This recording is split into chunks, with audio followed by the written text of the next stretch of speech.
it just baffles me. I can't really understand it, is why more effort hasn't been done on the part of these huge organizations such as USAID and some of the very large humanitarian organizations. And you say to yourself, why can't more be done?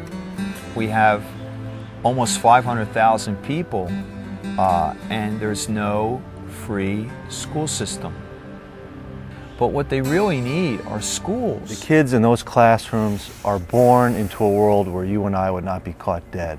Their nightmares are real. They're hungry all the time.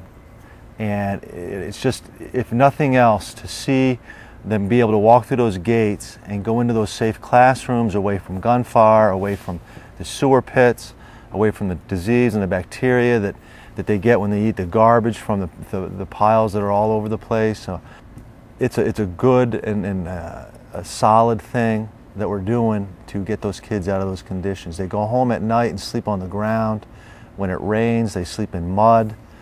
Rats come in at night, bite the infants, they get infected, and it's a tough place.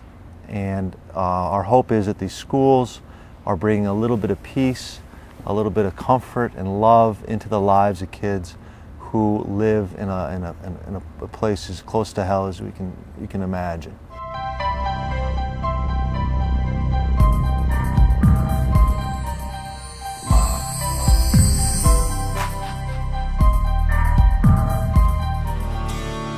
What we did here is, when we first started this school, there was a small amount of land that was given to us by the community. As more and more children came to the school, we needed to expand, and there wasn't enough space. And we kind of worked out a deal where they would give us an enormous amount of chunk of land in the back that we'll see in a minute, and in exchange, we would build a certain amount of houses for those people who are living under cardboard and under pieces of tin. And by doing that, we gave some work, and we provided much needed homes for people who are living in the mud. So, what's unique about this school is that Nelson built the desks with cement.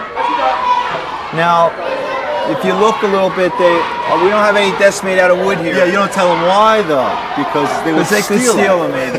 That's why. They walk off at the desks at the end of the year.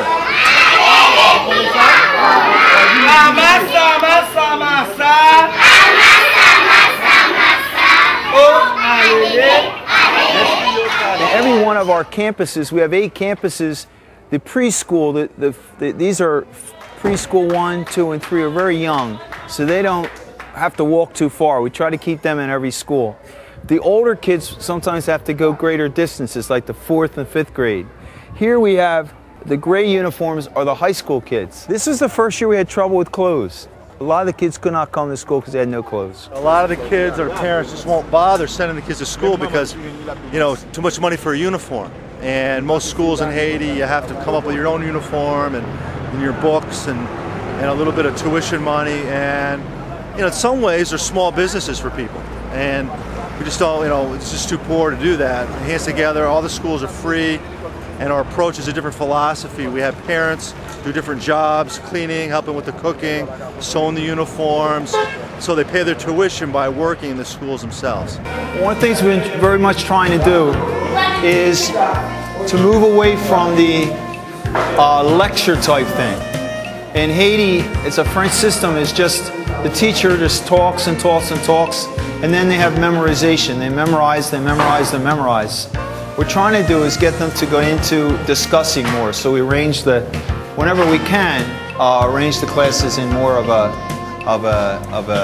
face-to-face discussions, and to minimize the professor talking.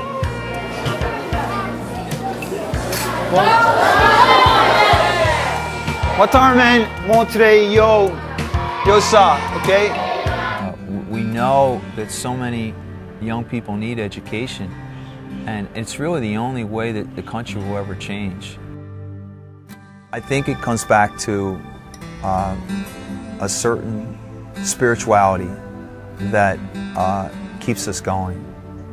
And I keep going back to what Mother Teresa of Calcutta once said: She said, don't give in to the temptation that you are not doing something significant about this world of ours. Don't feel overwhelmed by what you see or hear. Just make a resolution that the next person who comes into your space will walk away a little better and a little happier. If you think too big, you're just going to be overwhelmed. If you think small, if you can think, okay, the next child we meet, we'll try to do something for her or him.